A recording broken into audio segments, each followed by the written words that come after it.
Welcome to the Real Film Nerds Podcast.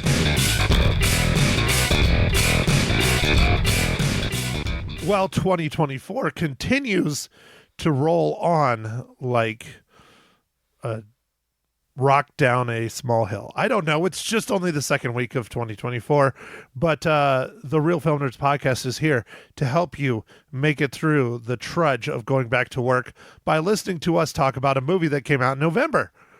My name is Matt, your host as always. With me, the hostess with the mostest, the man living the dream every moment he is awake and asleep, Mysterious Mike Talent. How's that for an intro, brother? Dude, that was a great intro, man. And come on, man, the movie came out in November, but it's still going to be, it's fresh. Like, you said it so, like, oh, this is so last week. Yeah, November 10th is when this film came out. So it's, it's fresh like day old bread. I don't know. Day old donuts. I don't know. Okay. All right. It's still good. It's still a movie, but it's not as fresh. Okay. Does that work? I don't know if that fucking works. I don't know if that works either. Mike, we're talking about one of your favorite directors of all time, David Fincher, his latest film, his second streaming film in a row. I guess they do release them in the theaters, but just not anywhere near me. Mike, we're talking about The Killer. Why don't you give us the whatnots about it? All right. Like you said, this movie is directed by David Fincher. It was written by Alexis Nolant, Luke Jacquemin, Andrew Kevin Walker. And this movie starring Michael Fassbender, Tilda Swinton, Charles Parnell, and Arliss Howard. And this movie's after a fateful near miss, an assassin battles his employer and himself on an international manhunt he insists isn't personal. Okay, so Mike, it was also kind of written by David Fincher. David Fincher and Andrew Walker have worked together closely many times on such incredible films as, name one. 7. Very good. And also, I don't think he worked with him on this film, but Sleepy Hollow is also what Andrew Walker is known for. And he also wrote Metalocalypse, Army of the Doomstar, which is the ending of the Metalocalypse like whole kind of thing. They ended it with a movie last year. I still haven't seen it, but anyways, I was interested to see that he also wrote that. So that's pretty cool. That is cool, man.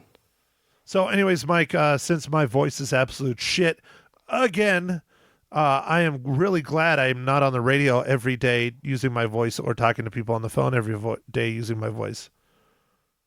Again, Booger, thank you so much for giving this to me. I will never let you live this down for the rest of your life. Even though you're only 1.5 years old, it's on like Donkey Kong for the next, I don't know, until I die. But anyways, Mike, go first. What do you think of The Killer? I like this movie, Matt. It's kind of a small movie, but it's very well executed. I don't know. It's got that David Fincher style. The David Fincher style. Well, it is a David Fincher film, and most of David Fincher's films are actually about himself, not so much the movie, but that's in his, directing and, choreography and not choreography, but cinematography and all that stuff. But Mike, that's all you got? You just liked it and it's a small film? Dude, I liked it because it's a revenge movie, Matt? Like, there's, even though he says it's nothing personal, it's totally personal. Well, what I'm thinking is we might have to change the name of the podcast from the Real Film Nerds Podcast to the Real Revenge Film Podcast. What? Why is that, dude? I just like this revenge week movies, and next dude. week. Huh? Revenge films back to back. Oh, yeah. The Beekeeper, man. That looks fun. I hadn't even seen a trailer for it until I watched it before the podcast, just because I wanted to make sure I could at least know what it was about going into this. But yeah, 2 revenge films back to back. I mean, Mike, one day I want you to sit down and count how many revenge films we reviewed versus all the regular films. I bet you there's a large discrepancy. There might be, Matt. There might be. I like me some revenge movies, man. I don't know. They're just satisfying. Mike, like is not the correct word. You love revenge movies, and I don't know why, because you're a really nice person. Yeah, I don't know. Maybe I really want to be in a revenge movie. I don't know. Okay, I can see that. If you're in a revenge movie, would you be the revenger or the revengee? Revengee? So you'd be the guy getting revenged on? No, I'd be the revenger, I guess. I don't know, dude. You'd be the guy, you'd be the Michael Fassbender character. Yeah. Okay, see, then you'd be the revenger. I would be the revengee. So you'd be coming after me. Okay. All right. I'm coming after you, Matt. Get ready. I don't know what I did, Mike, but I apologize sincerely. What was that movie? Was that Billy Madison where he calls like all the people that he No, it wasn't that one. What's the movie where the guy calls all these people and he's like, "Hey, I'm sorry. I treated you like crap or whatever in high school," and then like the dude takes him off the list? Oh, I know what you're talking about, but I don't remember what movie that was, but I think it was something to do with Adam Sandler. Yeah, I think it was an Adam Sandler movie. Yeah, he was making amends for some reason, and I want to say it was like not Billy Madison, but I want to say it was the one where he's the rich guy in New York. Mr. Deeds? Yeah, but I'm not but he would never have wronged anyone because Deeds was such a nice character. Yeah, I don't know. It was one of his characters that he's playing, and like he like crossed out his name. Yeah, because he had like a hit list, and the dude was like working like on his like rifle or whatever, or he was totally like a Unabomber kind of character. And he's like, "Oh, that's nice," and he just crosses out his name. Yeah, I don't remember what that is. I know the scene, and it was hilarious, but I'm not remembering. So if you remember, go ahead and email us, Mike@realfilmnerds.com. He would love to be set straight, especially from you, Eric. Yes, that's true. For sure. So, all right, Mike, I will keep it short since I don't have a voice, but The Killer, I really enjoyed this movie. I like David Fincher's work a lot. I don't think this is his best film. I don't think this is his best 5 films. He's not in the top 5 for me with this one, but I really enjoyed this because it is not your typical, what we are accustomed to, assassin film. When we think of an assassin now as an American, we think of stuff like John Wick and, Jason Statham. They're big set pieces. They're big action films. They're boisterous and explodey and all that other shit. True assassins are not that way. They want to go under the radar. They don't want to be seen. They don't want to be heard. They want to be incognito as much as possible. And that's totally what this movie is. And I really respected that that's the way he went with it. One thing, I don't think it's really a spoiler, but the way David Fincher tells the story of this film is like you're reading a novel. There's chapters, there's narration, there's clear-cut set pieces. So, I think it's going to go one of two ways, and I'm sure Ma Hinshaw will chime in her podcast when we get to it. I liked it. I thought it was really cool. And Ma Hinshaw did not. Mike, what did you think about that way of telling the story? Having so much narration and chapters and all that stuff.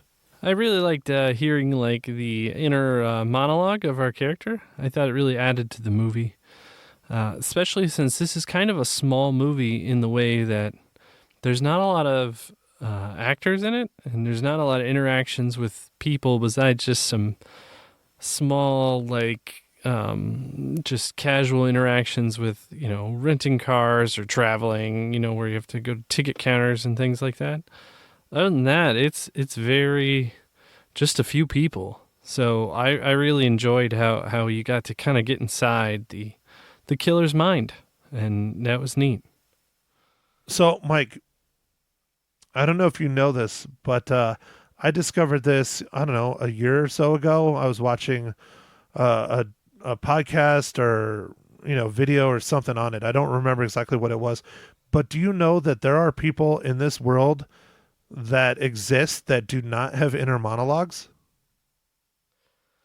Yes, I've heard of this. I think that's the freaking wildest thing ever, because I'm pretty sure you have an inner monologue, right? I don't know. Maybe, yeah, I guess. You don't know. You don't sit down and think to yourself when you're like sitting at a computer or just lying in bed or whatever? When I lie in bed, I just go to sleep. Okay, when you're driving to work and there's no music on, you don't think?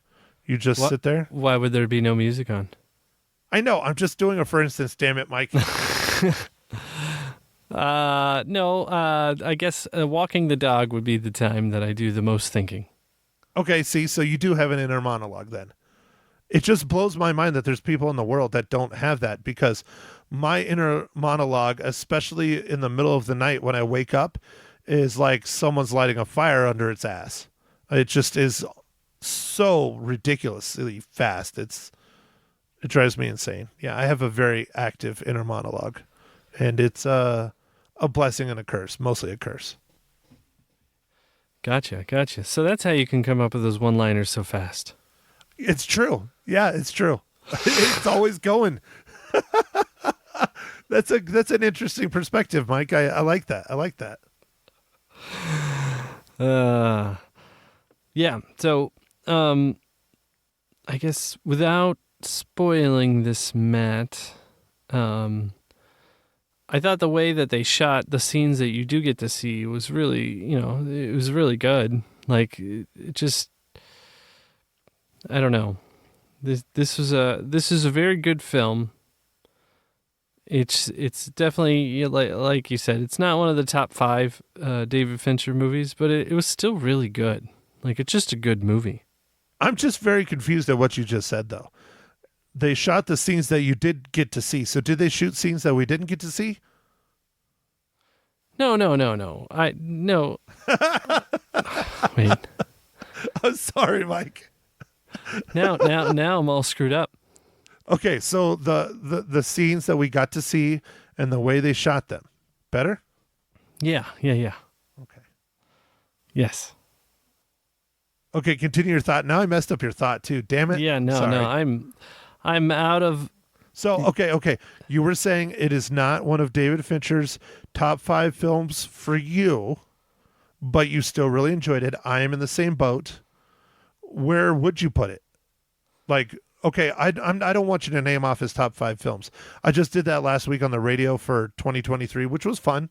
It was a nice little change of pace. Instead of talking about a movie, my mom and I did our best and worst and honorable mentions of 2023. But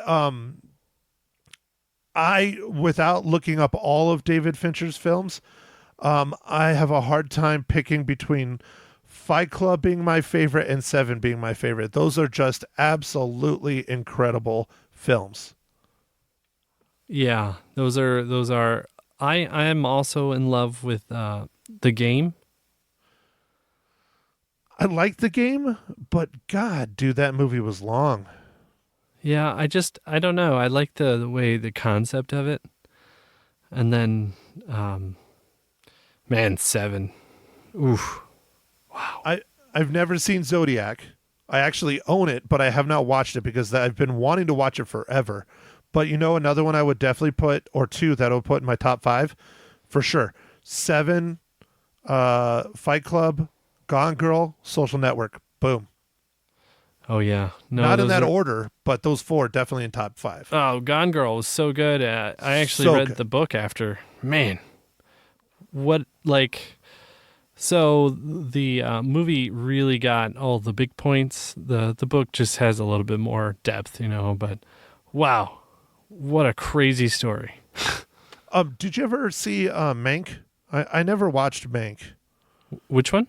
Mank, M-A-N-K. Came out in 2020. I think it was nominated for some Academy Awards. It was one of Netflix's first really, really big only Netflix movies. No, it was I didn't the see last it. movie he did before this one. It's about the writer that wrote Citizen Kane. Oh. It was direct. No, it did. It won 2 Academy Awards. It stars Gary Oldman. Okay. No, I haven't seen that. Yeah, I never saw that either. It's all pure black and white. Oh, okay. But yeah, here, just because I'm already on the page, I'm going to click on it here.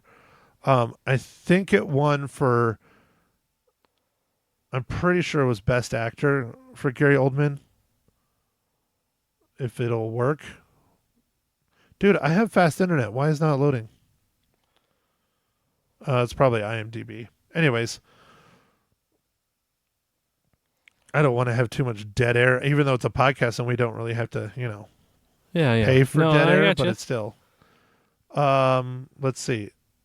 Nominee. Where did it win? It was nominated for Movie of the Year. It was nominated for Best Performance by, Gary Oldman. Nominated for Achievement in Directing, David Fincher. Nominated for Best Performance by an Actress in a Supporting Role, Amanda Seyfried. And Best Sound. Yeah, it won for Best Achievement in Cinematography and Best Achievement in Production Design. The ones that I needed to click the arrow down. Yeah. Best Achievement in Cinematography, but it was nominated for 1, 2, 3, 4, 5, 6, 7, 8, 9, 10. That's crazy. I still haven't seen it. I feel horrible. It's okay, Matt. You get over it. I think you already have. So anyways, all right, Mike. I know you're sitting there pounding away on your phone like I'm pounding away on my other screen, but good thing you said screen, Matt. Well, what else do you think I was pounding away at, Mike? I don't know. I mean, I leave the fleshlight in my bedroom. I'm not a monster. I don't put it on my freaking table in my office. Oh, okay. All right. I don't know where you are. You could be in your bedroom. Nope. Your This is my office. It's different. It is. I have the Halloween background again, I think. Don't I? The Skype Halloween background? Yeah. It's the Halloween one. Yeah. All right, Matt. I think I'm going to move us along. Matt, what are you drinking? Well, Mike, thank you for asking. I'm having an ice cool margarita on the rocks. Dude, margarita's on the rocks. Nice, dude. Salt, no salt. No salt all day, dude. I don't like salt. Yeah, me neither, dude. I have enough problems with salt in my food and everything else. I don't need that much more, going to raise my blood pressure or cholesterol. Oh, yeah. No, that's right. Blood pressure. Mike, we're old now. We have to pay attention to those things. That's true. Or at least you do, because you're the one that has a family. Nobody really cares about me, so it's great. Yeah, that's good, man. So just ignore the medicines, dude. Do what you want. Yeah, pretty much. Okay, so what IPA are you drinking? I'm just back to the old standby, Matt. Hoppy Nomad from Aldi. That's your go-to, man. Does Mags even know that there's other grocery stores? Surprisingly, we shop at like 10 grocery stores a week. Dude, that's insane. I have a hard enough time going to Walmart once a month. Well, it gets complicated, man. Sometimes we do like Walmart orders. Sometimes we go to like Costco. Sometimes we go to our local grocery store, all these, like just all kinds of places, man. It's like each place has a certain thing that we need to get. See, and my shit, I just get whatever's available, and it's 5 minutes from my house, and I still don't want to go there. That's how much I hate grocery shopping. Dude, you should start ordering it on the line. I do. My last order I did, and I still forgot stuff. Ah, dang. So I've been eating sandwiches without mayonnaise for a couple weeks, but it's all right. You forgot the mayonnaise? Yeah, just use ketchup. Ketchup and lettuce and, bacon and ham and bologna. Oh, man. Very good. Oh, man. Okay. I have like thousands of those packets like in the fridge from, fast food to go orders. But the problem is like some of them I'm pretty sure are older than some of my nephews. So I probably should throw them out.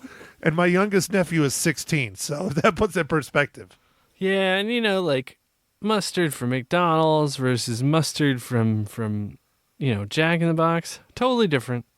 Very different. Yes. Jack in the Box is passable, but definitely not if it's mustard. Although I do have a lot of those Jack in the Box ranches, and you can buttermilk house sauce. Yeah, you can kind of tell when they're turning because they're not quite they're not as white anymore. They're kind of yellow, and so it might still taste okay, but you're gambling. You're gambling with your morning routine if you have it with your dinner. So, anyways, I will get back on topic. Mike, your favorite part of the podcast, as always, what is this week's incredible dad joke? I got dad jokes. I don't think they understand, though. Gotta think I'm funny. Other people never laugh, though. Dad jokes. All right, Matt. This one's kind of topical. I think you'll like it. What do you call a movie about two assassins who fall in love with the same woman? Oh, God. What was the name of that movie? You remember there's that movie with I think it was Ryan Gosling and the dude that plays Venom. Oh, yeah. Actually, I do. Yeah, there was two assassins that fell in love with the same girl. I forget the name of the movie. If I was smarter, I would have had that, but I'm not. I'm getting too old. I don't remember shit like that. But anyways, Mike, go ahead. What's the punchline of your joke? The Thrillers. The Thrillers. Is that the name of the movie too? No, I don't think so. No, I don't think so either. That's funny, though. I forgot about that movie. But that's good. The Thrillers, the Killers. I like it. It works. Yeah. So, yeah. All right, Mike, this one is very difficult, but I know you can do it. I believe in you. You have almost a perfect record. Mike, how does The Killer relate to the Marvel Cinematic Universe?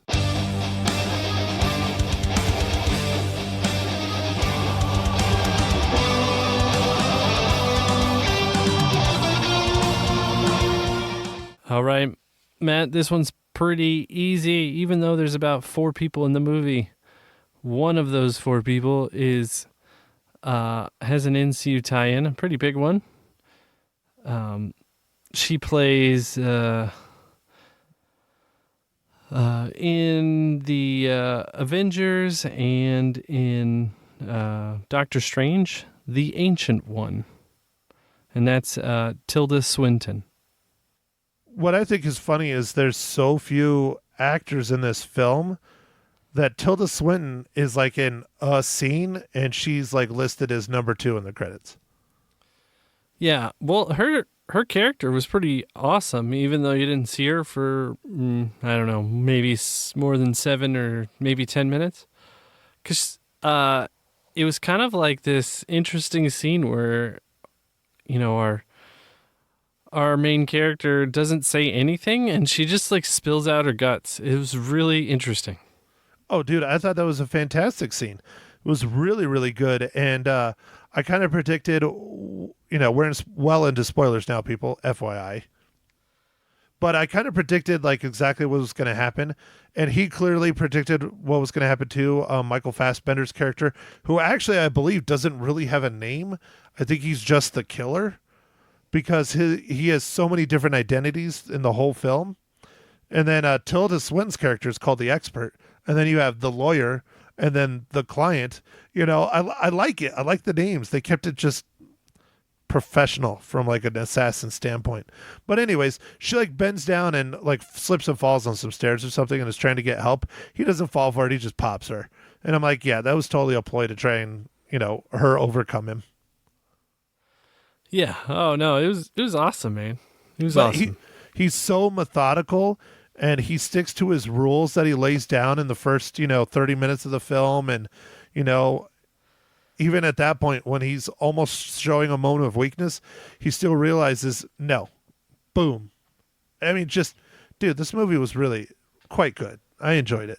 Yeah, I like how he spends a lot of time just waiting around for stuff, and like it's just insanely boring, and you have to like be focused the whole time. Like that was very interesting. I mean, that was like our opening scene where he's just like, there's a phone call with, I guess it was the lawyer, right? I think it was probably the lawyer. Yeah, that was calling him. Yeah, and he's like, dude, it's been 5 days. That's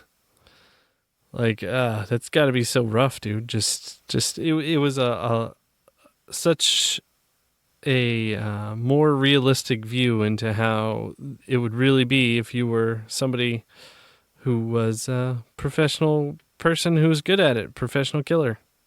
It's very much like just a stakeout too. If you're a police officer, detective, private eye, that kind of stuff, there's more boredom and trying to stay awake and stay attentive than there is actual action. And that's like the reality of the situation when it comes to truly being an assassin. It's that split second. And if you fuck it up, spoilers, like he did in this film, the first and only time he ever fucked up, it's consequences. Yeah. The Brute, that was a brutal fight, man. I wasn't sure he was gonna win. Like, that was a really well done fight scene too. It was very, I don't know, it seemed more realistic, although the one guy got so many things broken over his head. But other than that, it seemed pretty realistic. Well, I would say, and dare I say this, maybe it's a little over the top, but I'm sticking to it. I honestly think it was one of the best hand-to-hand fight scenes I've seen in a long time. Like, it was on the level of John Wick fight scenes. It was very, very good. The way it was shot, the way they threw each other around, the way everything went down. He is the Brute. He's this massively tough, strong guy. So, of course, he's going to be able to take a few more hits in the skull than anybody else and keep going. But, Mike, I agree. That scene was very good. Very, very good for a film called The Assassin, where it's about shooting people. It was a great fight scene. It was, I like how they used their environment around them, because I feel like that's how real, like, fights would go. And they were just trying to use anything they could get their hands on to try and take each other down. And it felt like that. Yeah, and even though the Brute, it's his apartment, and clearly that's all of his stuff, he still didn't have a problem throwing the motherfucker into a 75-inch TV. Yeah. And, like, destroying his coffee, like, I don't think he knew he was going to destroy his coffee table, but, like, when he, like, jumps back on him, oh, man, dude, that was brutal. Yeah. It was pretty hardcore. I don't want to say over the top. I thought it was pretty gosh darn realistic. I mean, no one, it really seemed like no one was winning. They were both getting their asses kicked. Yeah, and then afterwards, when he's getting his flight to leave, man, he is messed up. Oh, yeah, well, and that's the first time you ever really see something like that, in my opinion, in like a movie. Like the counter ticket check-in person, like, looks at him and just gives him this look like, what the fuck? Like, definitely that was, in my mind, I was like, oh, man, that's a red flag right there. This dude is someone that might get called out, But the ticket lady didn't do it. So, but I've never seen that. Like, you always see people get their asses beat and they do normal things and people just ignore the fact that their face is beat up. I don't get that. Yeah. I don't know. Like, it definitely, I mean, it was good to see he took a lot of damage, and it was like he was hurting. And then he barely escapes the dog. Oh, yeah. And that was after trying to drug the stupid thing. But again, he even said it in his monologue, not monologue, dialogue or narration, that he's like, yeah, I think I might have messed this up. It looks like that dog's about 10 pounds heavier than what I planned for. Yeah, this dog looks really big. Yep. So, all right, Mike, I can see you are fading, and you are fading hard because it's Michael. One thing Night that Night was time. a little bit weird about that dog scene is he said between 45 and 55 pounds. My dog, which is some sort of pit bull mix, he's 70 pounds, and he's not that big. That dog in that movie looked bigger. Yeah, I think that dog was probably more than 55 pounds. Yeah, I would I would guess. say that dog was like 80 pounds. Yeah, well, and that's probably why the dog had no problem choking down the drug-filled, what was it, a steak, or was it like hamburger or something? I don't know what it was, actually. I don't remember. It was some kind of meat, Yeah. but he had no problem choking it down and keep on going. Yeah. No, but yeah. It was funny when I got my current dog, man, I was like, man, 70 pounds, that's a small one. Yeah, yeah. So, all right, Mike, is there anything else you would like to add to our chat about The Killer? No, I think this is a good movie for people to watch. I know it was a Netflix movie, but it was pretty good, man. I think it would have been better if I would have been able to see it in the theaters. And I know Yeah. Mank was in the theaters for a limited run. You know, typically a limited run is just New York and L.A.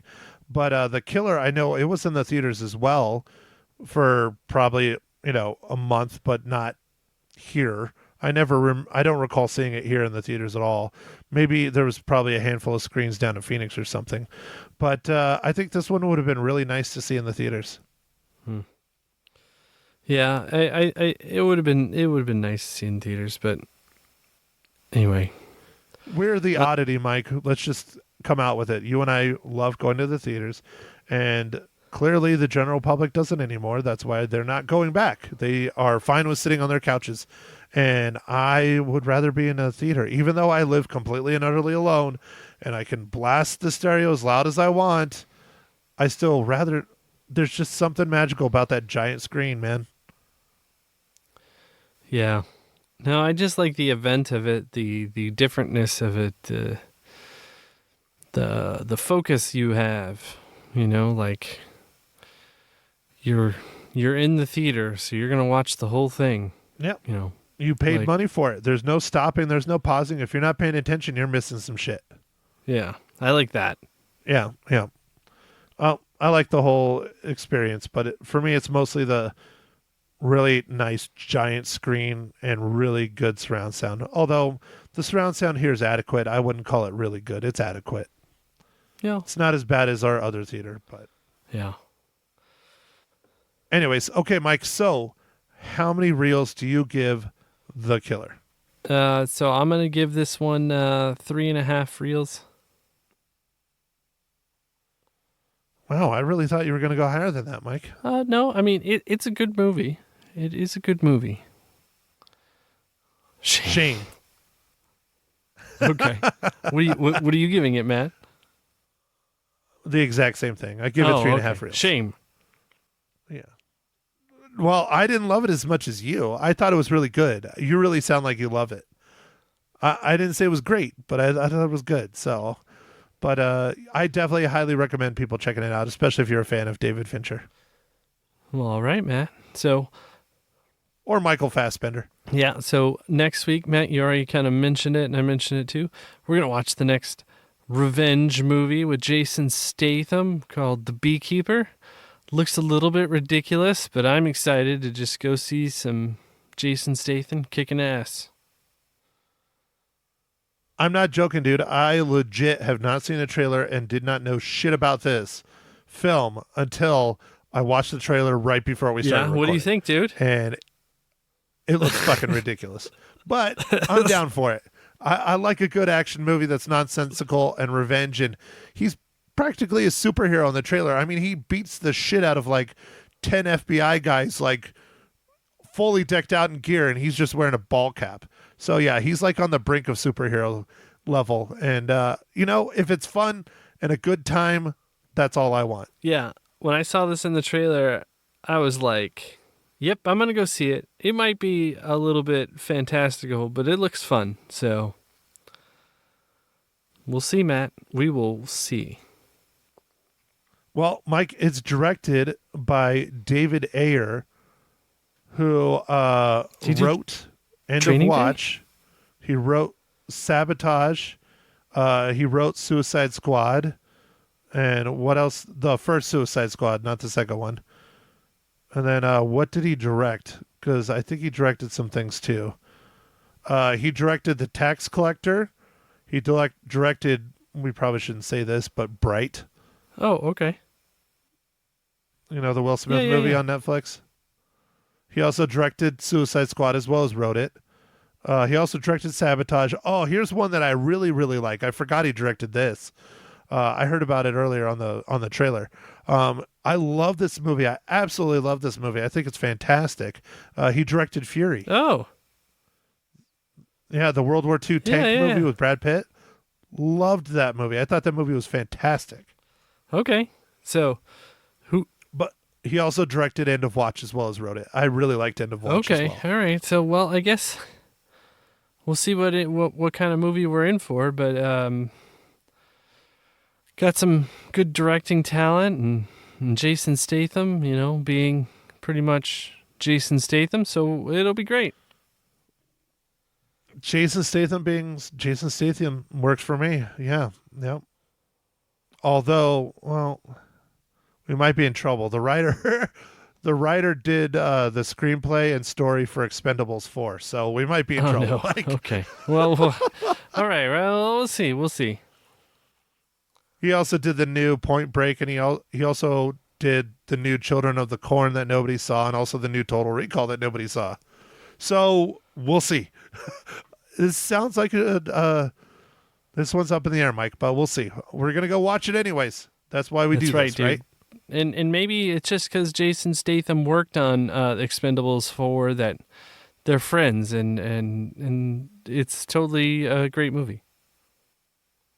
It's possible. Yeah, it's very possible. Anything's possible, Yes, Mike. Right? anything's possible with time and money. All right. Yes, sir. Let's wrap this up, Matt. Thanks, everybody, for listening. Make sure to follow us on the socials. Instagram, X, formerly known as Twitter, and the Facebook, formerly known as Meta. No, Meta, formerly known as Facebook. I don't know, something like that. Facebook. I think it's still Facebook. All right. I don't know. Yeah. So that stuff, and thanks for listening, everybody, and catch us next week for our pod about The Beekeeper. Thank you for listening to The Real Film Nerds. Now don't forget to follow us on Facebook, Twitter, and Instagram at Real Film Nerds. Now go out and catch a movie.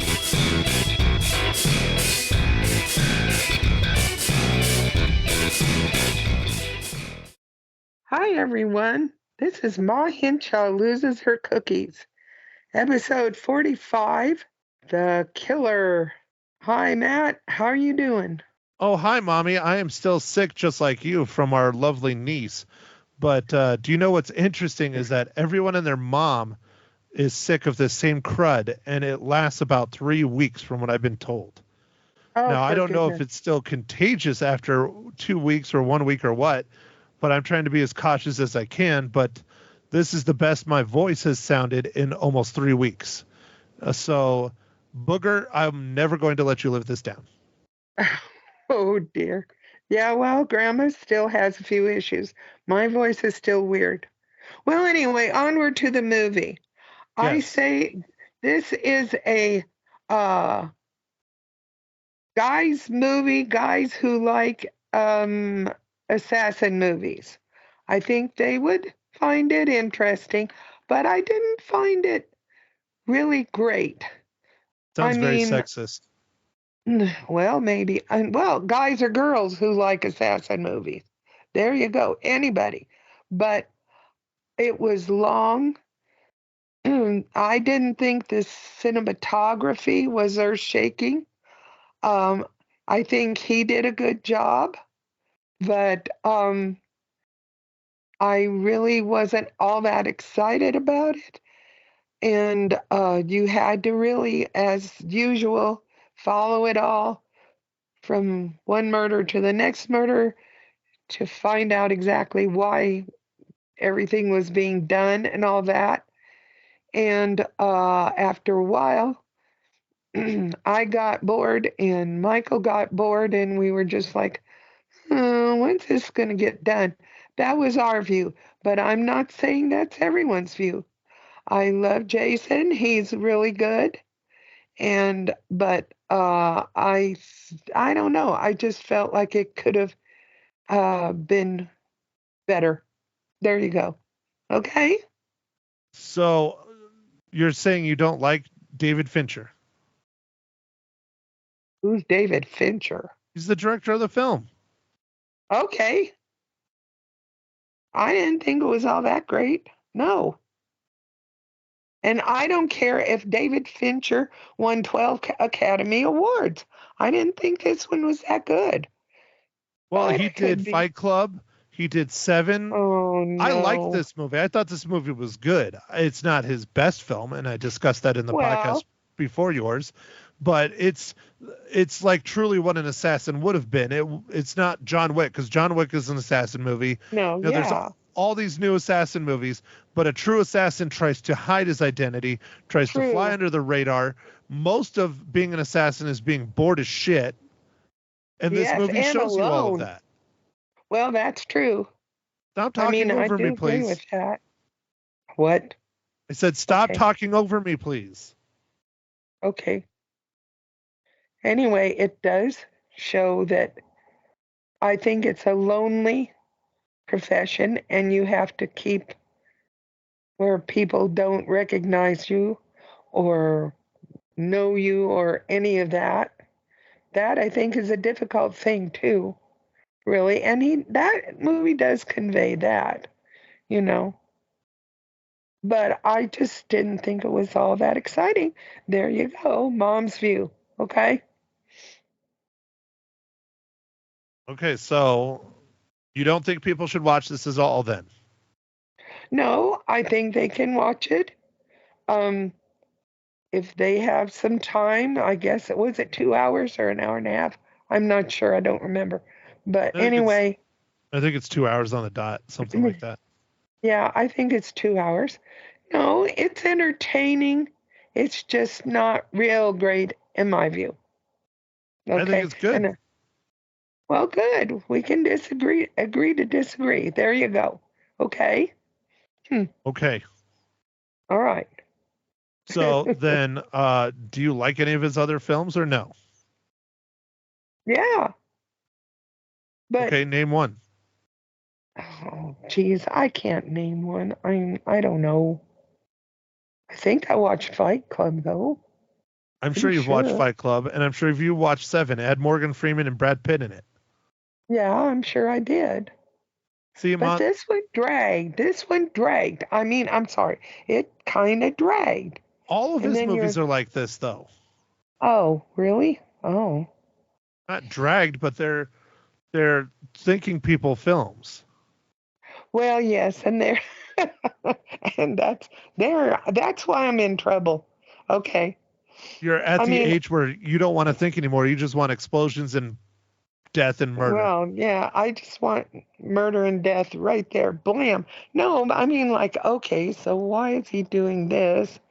And I mean, I get getting a hotel room and then, the gun and then shooting across into a house or whatever, hotel. I don't know. Well, yeah, that was him trying to assassinate someone. That was his job. And he screwed up. And that's how the movie starts. Right. It's him screwing up and revenge and them trying to kill his girlfriend and go after him and kill him. And he doesn't tolerate it. That's what it's all about. That is what it's all about. But what I found interesting was the fact that he would be talking, which Michael even said, oh, well, I don't need to hear his views on the world, But the thing is, he would talk and he'd say, don't have friends, don't cut anybody any slack. Don't let anybody see you, blah, blah, blah. And then he'd break his own rules, And Oh, I had one question. The one gal that gave him the information and everything, did he? I didn't see him shoot her. I thought he knocked her out. Was I wrong on that one? Hold on. The gal that he gave the information, you mean Tilda Swinton? Or, Well, no, are you talking about the chick, the lawyer's assistant? Yes. Yeah. So that was the one, there's a terminology for it in movie making, but that's the one kind of thing that he does in like being nice, I guess is the way to put it. It's like there's a terminology in screenwriting for it. But no, he still kills her. But what he does is he snaps her neck above the stairs and then she falls down the stairs. So it looks like she fell and died. And so that her kids would get the insurance money and all of her stuff instead of being murdered. Oh, because I didn't get that. I didn't get that. I mean, I thought he knocked her. I didn't hear. Okay, maybe I'm deaf. I didn't hear him napping her neck. Oh yeah, it was vicious. It was like crunch, really loud, Lord. and then she falls. Oh, how in the world did I miss that? Oh, I don't know. I missed that. But I thought maybe he didn't kill her because she had the kids, and I'm like, well, that was a nice thing, sort of. But I guess not because he killed her. Well, and her kids were not young. They were clearly older. Okay. But yes, it was so that they got the insurance money and were able to pay the bills and all that other stuff. Right. But yeah, that was the one thing he does that's being nice, I guess, in the film towards the people that he's seeking revenge against because they tried to kill him. Right. It's a revenge movie. It's Mike's favorite freaking movie, and you're going to get to watch another one this week with The Beekeeper. Oh, okay. I will be sure to watch, make sure if they break a neck or something. I don't know why I didn't hear the crunch, but I just saw her fall down the stairs, and I'm like, oh, man, he must have just knocked her out. No, I missed the crack. How did I miss that? I know. I'm old. There you go. That's it. Okay. I concur. You are old. Absolutely. So anyway. How many cookies do you give the killer that you don't like? Because I guarantee you're going to give it at least 3+, and you didn't like it. No, I'm not. I'm going to give it 2.5. So there. Wow. That is your first time ever giving a film anything below a 3. And it's probably just because I said something. Yeah, probably. No. What were you originally going to give it to when you started this podcast? Yeah, I was. 2.5. 2.5. Are you sure? I could each it up to a 3, but I don't know. Well, what were you going to give it at the start of the podcast? 2.5. There you go. You're sure? I'm sure.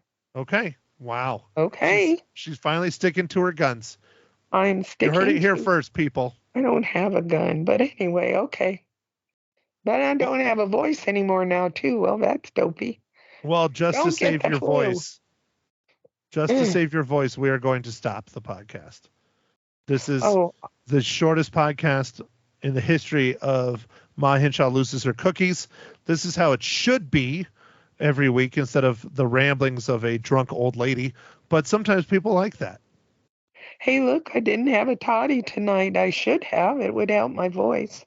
But oh well. I now have a, what is it, bourbon with cherries floating in it or something. That was my Christmas gift. But I didn't have any tonight, so oh well. Away it goes. We're not adding what are you drinking to your podcast. We're leaving that with Mike. I'm sorry. Don't. Please don't. All we need, another reason to make your podcast even longer. It'll take me 5 years to drink all that I got already. Oh, mercy. Okay. Well, anyway, this is the end of the podcast. You may say bye to whoever and everything. Don't get the flu. I don't think it's the flu, but okay. Oh, I don't know what they call it. It's a cold. Nightmare. It's a cold? That's it? Oh. I don't know. Infection, virus.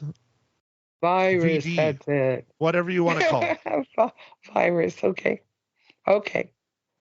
Are you going to be quiet now? Yes, sir. Very good.